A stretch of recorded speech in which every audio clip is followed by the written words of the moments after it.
मुकाम है चौसा का और एक जंग छिड़ी हुई है। एक तरफ एक ग्रुप अपने ऑफेंसिव पर है, जाके वो अगले ग्रुप को भगाता है और वापस आता है। आके वो फौजें रेस्ट करने लगती हैं। रात का अंधेरा है। इन फौजों के वहमो गुमान में भी नहीं होता कि ऑपोजिशन फौज अब इन पे वापस हमला करेगी। दूसरी फौज वापस हमला करती है, इतनी बुरी तरह हमला करती है कि जो पहली फौज है उसका किंग अपनी जान गंगा तैर के बचाता है। हम बात कर रहे हैं नासिरुद्दीन हुमायूं की। ये किस्सा और ये जंग हम बाद में आपको पूरी सुनाएंगे। अभी चलते हैं नासिरुद्दीन हुमायूं की जिंदगी के आगाज की तरफ। नासिरुद्दीन मोहम्मद हुमायूं ये बाबर का बेटा था। बाबर वही जिसने मुगल सल्तनत की बुनियाद रखी। खैर, हुमायूं की पैदाइश होती है 6 जून सन 1508 में और ये अपने बाप का सबसे फेवरेट बच्चा होता। बचपन से ही लोगों को इस बात का अंदाजा होता है कि मुगल किंगडम हुमायूं को मिलने वाली है। लेकिन जब बाबर की डेथ होती है तो बाबर एक ऐसा काम करता है जो कभी इंडियन सब कॉन्टिनेंट में किसी ने सोचा भी नहीं होता। बाबर अपनी सल्तनत के 2 टुकड़े करता है। एक टुकड़ा देता है हुमायूं को, जो कि मेजर पार्ट है इंडिया का पूरा पोर्शन, और एक टुकड़ा देता है अपने बेटे कामरान मिर्जा को। कामरान मिर्जा को मिलता है काबुल, कंधार और कुछ हिस्सा उज्बेकिस्तान का, और हुमायूं के पास आता है पूरा का पूरा इंडिया, इंक्लूडिंग दिल्ली और आगरा। ये इंडिया में टोटल अनहर्ड ऑफ था। और लेकिन जहां से उज्बेकिस्तान से तैमूरिद के जिस खानदान से ये लोग आए थे, उस खानदान में ये रिवाज मौजूद था कि जरूरी नहीं कि सबसे बड़े बेटे को सब कुछ दे दिया जाए। खैर, ये बाबर की सबसे बड़ी गलती थी और आगे मेरे ख्याल में तैमूरिद ने, स्पेशली मुगल्स ने, इस गलती को दोबारा नहीं दोहराया। ये हुमायूं की बहुत ज़्यादा बदकिस्मती बनी कि बाबर ने हुमायूं के ही भाइयों को उसकी सल्तनत में हिस्सेदार बना दिया। खैर, अब जब हुमायूं की बात करते हैं तो हुमायूं के बारे में कहा जाता है कि बहुत ज़्यादा अनलकी खलीफा भी रहा या मुगल एम्परर भी रहा, और साथ साथ बहुत ज़्यादा रेजिलियंट एम्परर भी रहा। हुमायूं की सल्तनत को स्टार्ट हुए से 5 साल हुए थे कि 2 मेजर ग्रुप इसके खिलाफ खड़े हो गए। एक सुल्तान खड़े हुए गुजरात से और एक शेरशाह सूरी का ग्रुप खड़ा हुआ इसके खिलाफ बंगाल से और बिहार से। मेजॉरिटी बिहार से ये शेरशाह सूरी का ग्रुप आ रहा था। अभी 5 साल ही हुमायूं की हुकूमत को गुजरे थे कि सुल्तान ऑफ गुजरात ने आहिस्ता आहिस्ता रिटेलिएशन करनी स्टार्ट की हुमायूं के खिलाफ। जब हुमायूं को इस बात का पता चला तो हुमायूं एक फौज लेकर गया और जाके गुजरात पर हमला किया, और जाके ना सिर्फ गुजरात जीता, मालवा जीता, बल्कि 2-4 बंदूक और इस तरह के 3-4 फोर्ट्स और भी जीते। लेकिन जब हुमायूं ये काम कर रहा था, इतने टाइम में शेरशाह सूरी ईस्ट से वेस्ट की तरफ आ रहा था। बिहार से आहिस्ता आहिस्ता हुमायूं की तरफ कदम बढ़ाना शुरू कर रहा था। अब हुमायूं को इस बात का अंदाजा था कि शेरशाह सूरी भी बहुत खतरनाक है। हुमायूं ने अपनी फौज को उठाया और जाके शेरशाह से मुकाबला करने के लिए चला।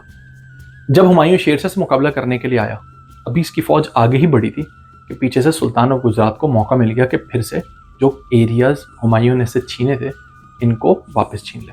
सुल्तान ऑफ गुजरात यहाँ से अटैक करना स्टार्ट करता है। वहाँ हुमायूं शेरशाह की तरफ जाता है, लेकिन यहाँ से सुल्तान ऑफ गुजरात अटैक करना स्टार्ट करता है। अब आगे बात करने से पहले मैं एक बात बता दूं, हुमायूं को मुगल एम्परर था, तो इनके पास जो इनके गन्स वगैरह इनको मिलनी स्टार्ट हुई थी आहिस्ता आहिस्ता, कैनन गन्स और सारी गन्स ये इनको मिलना स्टार्ट हुई थी ऑटोमन एम्पायर से। सुल्तान ऑफ गुजरात की किस्मत उस वक्त खुली जब पोर्चुगीज इंडिया आए, और सुल्तान ऑफ गुजरात को चीज़ें मिलना, ऐसी गन्स मिलना स्टार्ट हुई पोर्चुगीज से। उसके थोड़े बहुत पोर्चुगीज से कॉन्फ्लिक्ट रहते थे, लेकिन एवेंचुअली उसने पोर्चुगीज से हाथ मिलाया और उनकी गन्स ली और उनकी गन्स के जरिए हुमायूं पे हमला करना स्टार्ट किया। खैर, अब हुमायूं फिर से कश्मकश में आ गया। एक तरफ शेर खान आगे बढ़ रहा है, मतलब शेरशाह सूरी, जिसको शेर खान के नाम से भी कहा जाता है, और एक तरफ सुल्तान ऑफ गुजरात आगे बढ़ रहा है। अब हुमायूं के जहन में नहीं आ रहा कि हुमायूं करे तो क्या करे। अब जब सुल्तान ऑफ गुजरात वापस से ऑफेंसिव पे आता है तो हुमायूं सोचता है मैं क्या करूं। हुमायूं परेशान, मैं आगे जाऊं, यहाँ शेरशाह सूरी मौजूद, वहाँ सुल्तान ऑफ गुजरात मौजूद। खैर, हुमायूं एवेल्युएट करता है उसके नज़दीक शेरशाह सूरी एक ज़्यादा खतरनाक खरीद है। वो शेरशाह सूरी की तरफ अटैक करना शुरू करता है और शेरशाह सूरी को इवेंचुअली मार भगाता है। शेरशाह सूरी जो आगरा तक हमला करने की कोशिश कर रहा होता है, हुमायूं उसको मार भगाता है। लेकिन शेरशाह सूरी की फौज जाते जाते आगरा पे तो कंट्रोल नहीं करती, लेकिन जाते जाते वो एक शहर गौर होता है बंगाल के बॉर्डर पर, बंगाल और बिहार के बॉर्डर पर, जिसको वो सैक कर देती है। और वहां से सारी की सारी चीजें लेके निकल जाते हैं। हुमायूं की फौज जब गौर के किले में पहुंचती है तो उनको वहां लाशों के अंबार मिलते हैं और उनको ट्रेजरी खाली मिलती है, यानी खजाना पूरा खाली मिलता है, और साथ साथ ग्रेनरीज जो है सारी की सारी खाली मिलती है। तो यूं ताकत जो है वो शेरशाह सूरी की फौज ईस्ट में बिहार में अपने पास लेके आ जाती है। अब अगर सुल्तान ऑफ गुजरात की बात करें तो सुल्तान ऑफ गुजरात अपने उन एरियाज पे वापस कब्जा कर लेता है जो हुमायूं ने उससे छीने होते हैं। लेकिन ये करने के बाद ना वो बंदा एक गलती कर देता है। अब बेसिकली सुल्तान ऑफ गुजरात वापस से चीजें जीत रहा है तो उसका कॉन्फिडेंस बहुत ज्यादा हाई है, थोड़ी एरोगेंस में आ जाता है और वो हरकत करता है जो उसको करनी नहीं चाहिए थी। वो अपने एलाइज यानी पोर्चुगीज से पे हमला करता है और उनके वॉइस रॉय को किडनैप कर लेता है। कोशिश करता है किडनैप करने की, ये कोशिश सक्सेसफुल नहीं होती और 1537 में यूं सुल्तान ऑफ गुजरात को मार दिया जाता है। अब जो सुल्तान ऑफ गुजरात मरता है गुजरात में फिर से एक पावर वैक्यूम क्रिएट हो गया। अब ये प्रॉब्लम मतलब ये हुमायूं के लिए बहुत ज्यादा एक राइट सिचुएशन होती है कि जाए और जाके वापस से कब्जा कर ले। हुमायूं की फौजें जाती हैं और जाके जो टेरिटरीज उसने हारी होती हैं सुल्तान ऑफ गुजरात से, ना सिर्फ उन पर कब्जा करती हैं बल्कि सुल्तान ऑफ गुजरात की जितनी गुजरात की सल्तनत होती है उस पर पूरा का पूरा कब्जा कर लेते हैं। अब हुमायूं की फौज वापस आती है और आके आराम से आके बैठने लगते हैं। जब हुमायूं एक तरफ हुमायूं ने अपनी फौज के साथ शेर खान को हरा दिया और एक तरफ इसकी फौज ने गुजरात में भी कब्जा कर दिया। हुमायूं का एक भाई होता है हिंदल मिर्जा जो हुमायूं के साथ इस जंग में लड़ रहा होता है। हिंदल हुमायूं को कहता है कि हमें शेर खान को छोड़ना नहीं चाहिए और हमें शेर खान के पीछे भाग के इसको तबाह कर देना चाहिए। लेकिन हुमायूं बोलता है इसको जाने दो, बाद में आएगा तो देखा जाएगा, अभी हम लोगों ने अपना काम कर लिया, अब बैठते हैं मस्त और अपनी जिंदगी गुजार रहे हैं। हिंदल की बात बहुत बुरी होती है। हुमायूं जब ये चीज जीतता है हुमायूं वापस आने लगता है थोड़ा गुजरात की तरफ कि इसके भी हालात आगे देखे कि हो क्या है। हुमायूं आने लगता है इस तरफ, हिंदल वापस आगरा में आता है और हुमायूं ने हालांकि उसको गौर पे छोड़ा होता है लेकिन हिंदल अपनी फौज को लेकर वापस आगरा में आता है और आके यहाँ पे अपने आप को किंग डिक्लेयर कर देता है। कहता है मैं एम्परर हूँ, भाड़ में जो हुमायूं को जब पता चलती है उसको बहुत बुरा लगता है। वो अपने एक शेख को हुमायूं हिंदल के पास भेजता है कि इसको हिंदल को समझाए, थोड़ा इस्लामिकली इस बंदे को समझाए। शेख जो हुमायूं ने भेजे होते हैं हिंदल साहब इसको कत्ल कर देते हैं। शेख भी मर गया, अब हुमायूं परेशान, मैं क्या करूं। हुमायूं अपने भाई कामरान मिर्जा को खत लिखता है। कामरान की फौजें उस वक्त पंजाब के बॉर्डर पे मौजूद होती है, कुछ टेरिटरीज जो उसको पंजाब के करीब दी होती है वहां की टेरिटरीज मौजूद होती है। कामरान को जैसे लेटर मिलता है कामरान आता है और आके हुमायूं की मदद के लिए आने के लिए अपनी फौज जमा करता है और आने लगता है। लेकिन कामरान और हिंदल हुमायूं की वीकनेस सेंस कर चुके होते हैं। अब कामरान के जहन में एक आइडिया आता है, वो ना सिर्फ शेर खान को मारूं मैं और हिंदल को मारूं, मैं आता हूँ और आके हुमायूं को भी नीज तो नाबूद कर देता हूँ।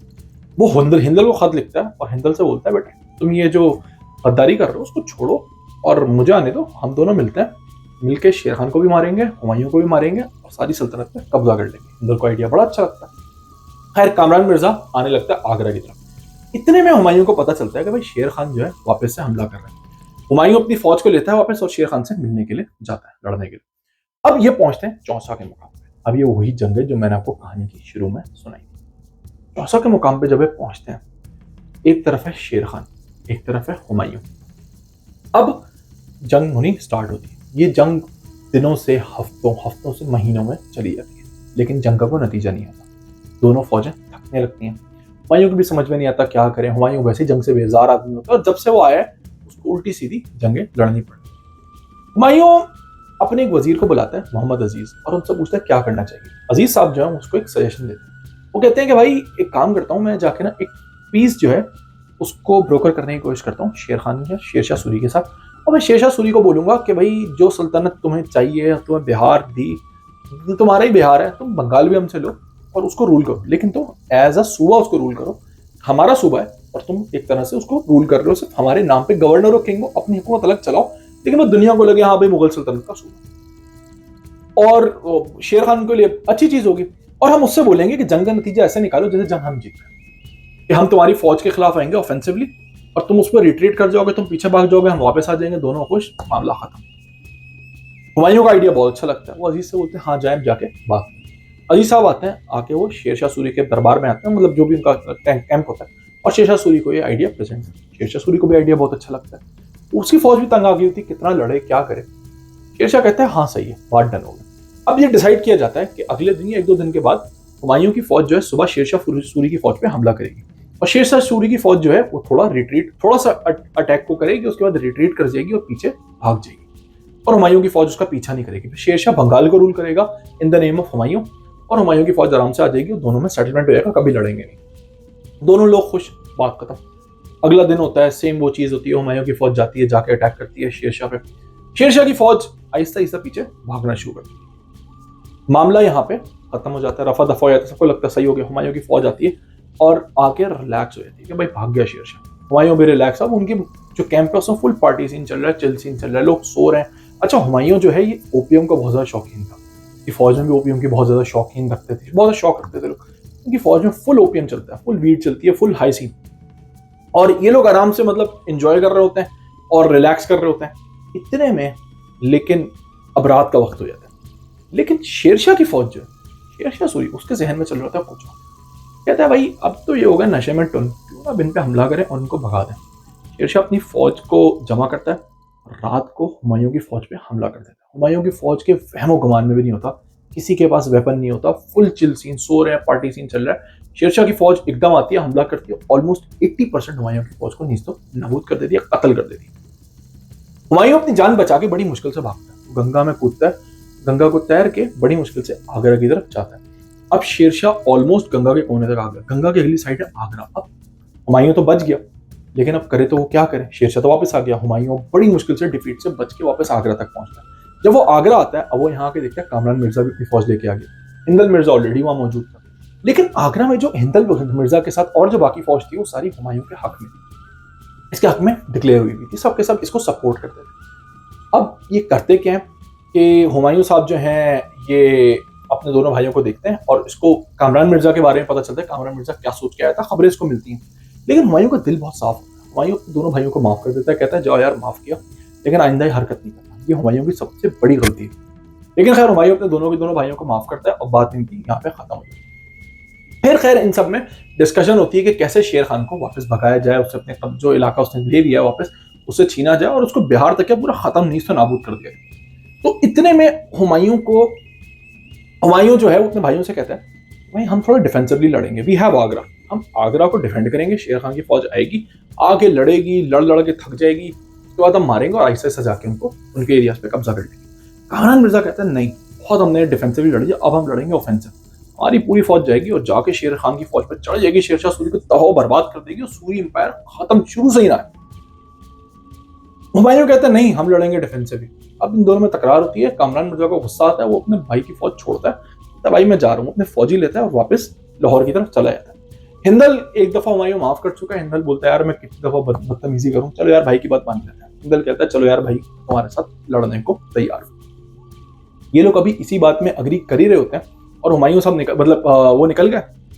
कामरान मिर्जा अच्छी खासी इनकी फौज की तादाद कम हो जाती है, हुमायूं आगे आता है, हुमायूं और हिंदल, और आके शेर खान से एक और जंग करता है, लेकिन ये जंग हार जाती है और इतनी बुरी तरह हारते हैं कि ये आगरा भी नहीं आ सकते। शेर खान जो है, शेरशाह सूरी की फौज, वो आके आगरा पे कब्जा कर लेती है। ये हुमायूं वगैरह भागते हुए आते हैं, अभी दिल्ली की तरफ भी नहीं जाते क्योंकि फौज इनके पास है और पीछे शेरशाह सूरी की जो फौज है वो फुल स्पीड में इनका पीछा करती है। ये लोग भागते हुए इसको क्रॉस करते हुए लाहौर की तरफ आने की कोशिश करते हैं। शेरशाह की फौज जो है पूरा कब्जा करती हुई आगरा के बाद दिल्ली तक हर चीज पर कब्जा कर लेती है। हुमायूं बड़ी मुश्किल से बचता बचाता लाहौर पहुंचता है। लाहौर में ऑलरेडी मौजूद होता है कामरान मिर्जा और उसकी फौज मौजूद होती है। हुमायूं आता है, हिंदल के साथ बैठता है, हुमायूं से फिर लोगों से बात होती है और हुमायूं फिर कामरान मिर्जा को जो है माफ कर देता है। अब हुमायूं जो है खत भिजवाता है शेरशाह सूरी को, और खत में क्या लिखा होता है, शेरशाह सूरी को कहता है कि भाई मैंने तुम्हें बंगाल दिया था, तो तुम मेरे पीछे आ रहे हो, छोड़ो तुम बंगाल रखो, खुश हो, तो मैंने तुम्हें बंगाल दिया, तुम दिल्ली छोड़ो और जाओ, वरना मैं बताता हूँ। शेरशाह सूरी भी भाई वो भी सुल्तान है, वो एक खत में उसका रिप्लाई में लिखते लेता है मैंने तुम्हें काबुल दिया, जाओ तुम काबुल जाओ, ये तुम्हें लाहौर छोड़ के करना है, मुझे दिल्ली का लाहौर भी चाहिए, तुम्हें पूरे हिंदुस्तान से वहाऊंगा, जाओ तुम जाके काबुल में बैठो। अब हुमायूं परेशान है कि वो आगे करे क्या।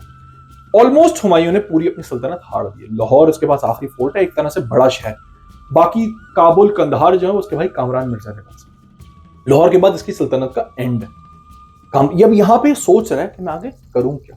इतने में शेरशाह सूरी की फौज है यहाँ पे हमला करना शुरू कर देती। अब आगे क्या होगा ये हम आपको सुनाएंगे अपनी अगली वीडियो में। बड़ी इंटरेस्टिंग कहानी है। क्या हुमायूं अपनी सल्तनत वापस ले पाएगा या हुमायूं एक तरह से सफाई हस्ती से मरी? जानने के लिए देखिएगा जरूर हमारी वीडियो।